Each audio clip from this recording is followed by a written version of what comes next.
Jadi batas sholat malam itu bukan azan subuh. Ini yang harus menjadi perhatian kita. Bismillahirrahmanirrahim. Assalamualaikum warahmatullahi wabarakatuh. Alhamdulillahirrabbilalamin. Wa binasta'in ala umuri dunya waddin. Sallallahu ala nabina Muhammadin wa ala alihi wa sahbihi ajma'in. Amma ba'd. Saudara-saudariku kaum muslimin muslimat dimanapun berada, yang insyaallah pada kesempatan ini dalam keadaan sehat walafiat, tidak kurang satu apapun, serta dalam limpahan karunia rezeki, hidayah dan rahmat Allah Subhanahu wa taala. Pada kesempatan ini kembali kita membahas tentang sholat sunnah fajar atau sholat sunat 2 rakaat sebelum subuh. Sholat ini memang sholat sunnah, namun keutamaannya sangat besar, di mana disebutkan lebih baik daripada dunia dan seisinya.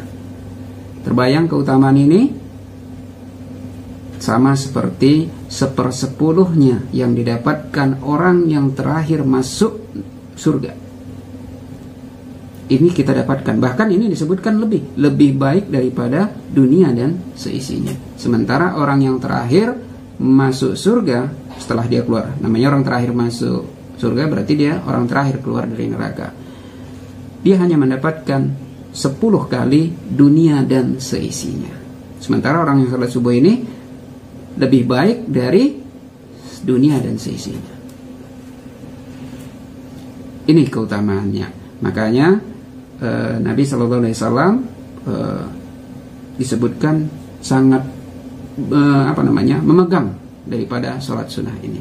Namun di kita terjadi perbedaan pendapat tentang apakah sholat sunnah fajar itu boleh dikerjakan sebelum azan subuh. Bahkan sampai ada yang menyalahkan orang yang mengerjakan sholat sunnah fajar atau qobliyah subuh sebelum azan subuh. Padahal baik itu sebelum azan subuh maupun setelah azan subuh, sholat sunnah fajar 2 rakaat atau qobliyah subuh ini boleh dikerjakan, karena Nabi SAW mengerjakannya.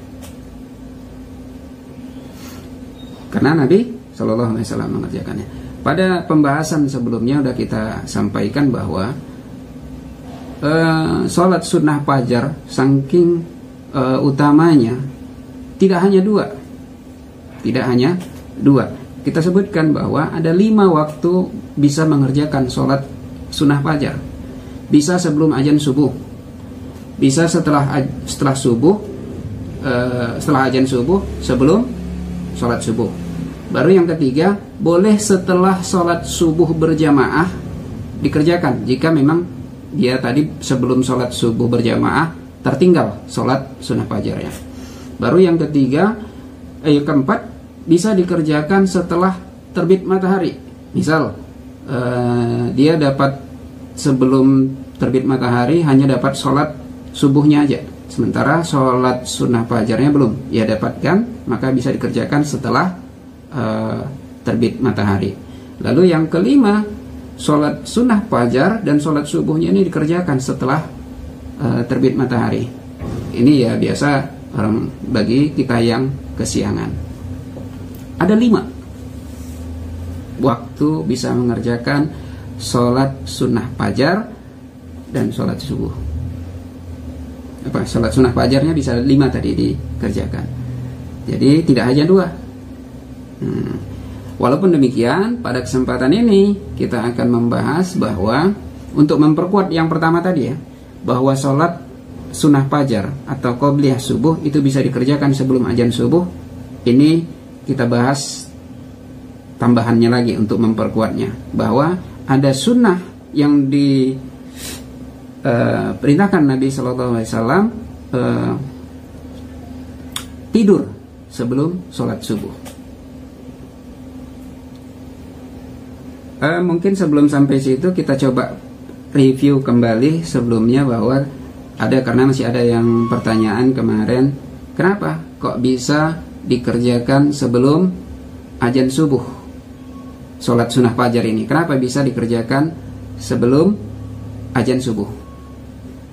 Yang pertama, bahwa pada zaman Nabi SAW itu ada dua azan. Yang pertama, azan pada waktu fajar kajib. Ini waktu sahur, menandakan waktu sahur.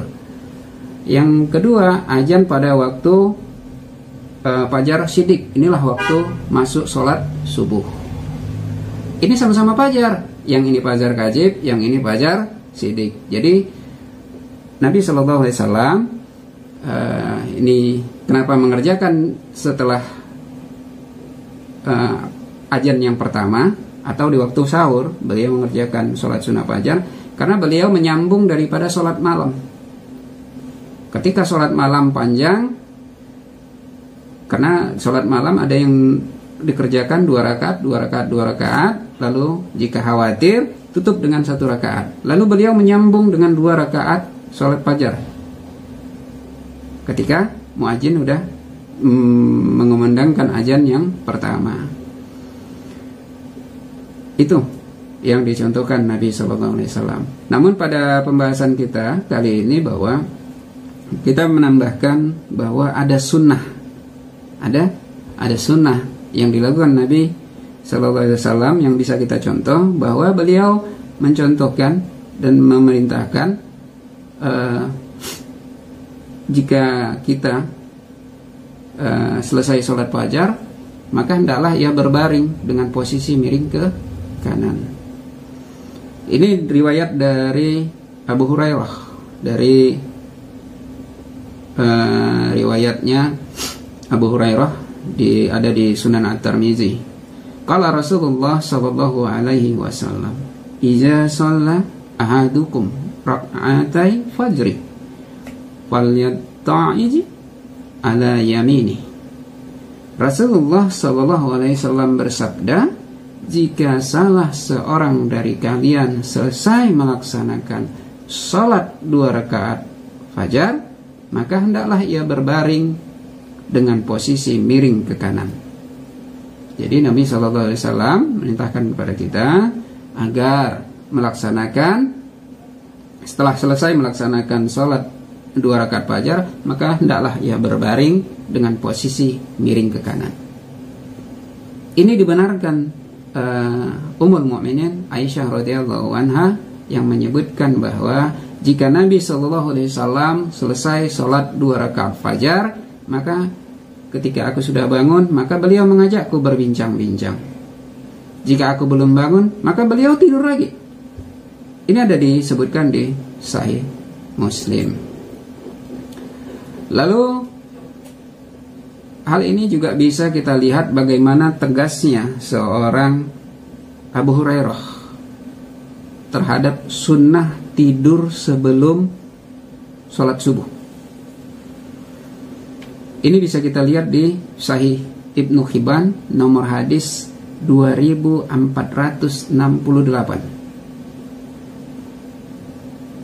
bahwa Abu Hurairah ia berkata, Rasulullah SAW bersabda, apabila salah seorang dari kalian sholat dua rakaat fajar, maka hendaklah ia berbaring di atas sisi kanannya. Lalu Marwan bin Al-Hakam berkata kepada Abu Hurairah, apakah tidak cukup bagi kami berjalan ke masjid sehingga kami harus berbaring dulu? Jadi sahabat Marwan bin Al-Hakam menanyakan pada Abu Hurairah, apa tidak cukup langsung ke masjid setelah salat sunat fajar tanpa harus berbaring dulu? Lalu Abu Hurairah pun berkata, tidak. Lalu berita ini sampai kepada sahabat Ibnu Umar radhiyallahu anhu. Lalu Ibnu Umar pun berkata, Abu Hurairah memang berani. Lalu Ibnu Umar ditanya, apakah engkau mengingkari perkataan daripada Abu Hurairah? Dia menjawab, tidak. Hanya saja dia berani, sedangkan kami takut. Ini menyebutkan bahwa sahabat Abu Hurairah radhiyallahu anhu berani menyampaikan apa yang menjadi sunnah tersebut. Jadi sahabat Ibnu Umar radhiyallahu anhu membenarkan perkataan daripada Abu Hurairah radhiyallahu anhu. Lalu pernyataan sahabat Ibnu Umar ini sampai juga kepada Abu Hurairah. Lalu dia pun berkata, apa salahku jika aku hafal sedangkan mereka lupa? Ini adab daripada seorang sahabat. Mereka menyampaikan apa yang mereka ketahui tanpa memikirkan orang lain sakit hati ataupun tidak. Yang penting mereka sampaikan apa yang mereka ketahui. Ini ada di Sahih Ibnu Hibban nomor hadis 2468. Jadi ketegasan sahabat Abu Hurairah yang kemudian dibenarkan oleh sahabat Ibnu Umar radhiyallahu anhu ini mengingatkan kita bahwa tidur setelah sholat fajar adalah sesuatu yang disunahkan. Bahkan ketika Marwan bin Al-Hakam tadi menyebutkan bahwa apakah tidak cukup kami berjalan ke masjid, Abu Hurairah menjawab tidak. Jadi mesti berbaring dulu. Ini yang berkaitan dengan ini. Jadi agak tegas Abu Hurairah menyebutkan hal ini. Hal ini jadi mengingatkan kita tentang azan subuh itu yang ada penambahan dengan as-salatu khairum minan naum. Salat itu lebih baik daripada tidur. Jadi seakan-akan sunnah ini menjawab. Sunnah ini menjawab daripada azan subuh itu. Ini mungkin yang bisa menjadi penguat bahwa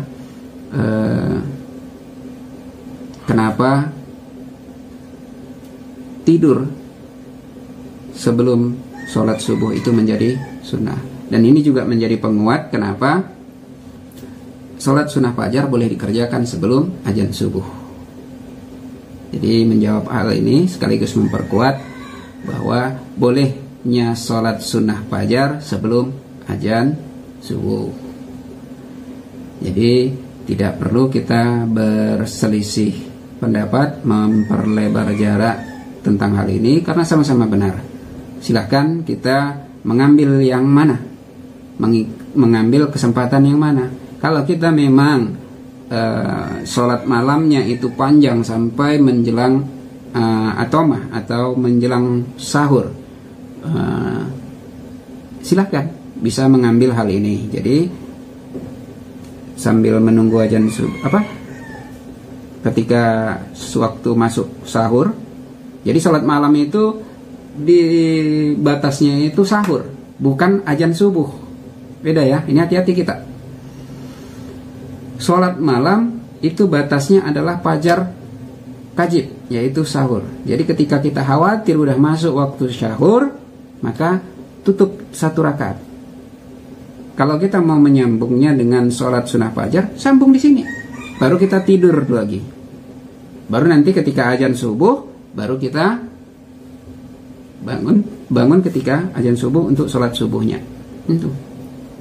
Jadi batas sholat malam itu bukan azan subuh. Ini yang harus menjadi perhatian kita.